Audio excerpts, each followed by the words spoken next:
Нема да се остварат клучни проекти за да има раст на платите во администрацијата. Огромно кратење на капиталните инвестиции за 50 милиони евра донесе ребалансот на буџетот.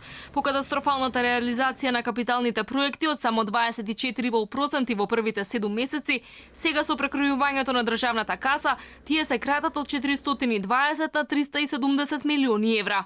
Помалку пари ќе има за железницата, патниот коридор 10, руралниот развој, водоснабдувањето, за изградба на основни училишта, за Универзитетот Мајка Тереза. 157 милиони кај Универзитетот Мајка Тереза, оставени се таму, не знам, 50 милиони, тоа што може да се реализира до крајот на годината, другото продолжува следната година.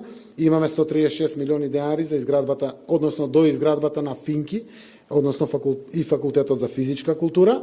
Таму банкротираше Бетон Штип, гаранцијата е повлечена целосно и поништен тендерот, се распишува нов тендер и нема логика да оставиме тоа што до крајот на годината било планирано, до тогаш ќе терат самите постапки за реализација.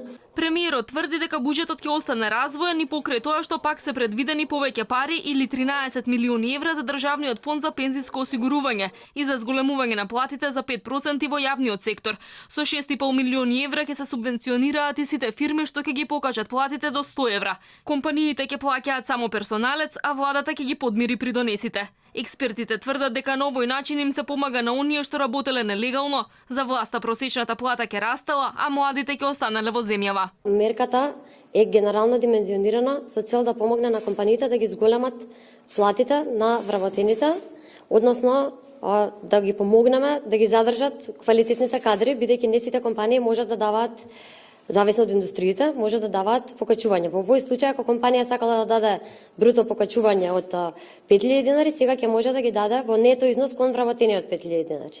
Во ребалансот на буџетот се предвидени и средства кои треба да му се платат на МАК Петрол за државата да стане целосен сопственик на Гама и на гасоводниот систем низ цела територија.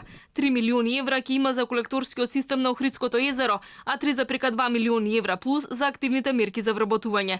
Буџетот е минимално намален и кај приходната и кај расходната страна. Приходите се 3,4, а расходите 3,7 милиарди евра. Дефицитот останува ист, 2,5% од бруто домашниот производ.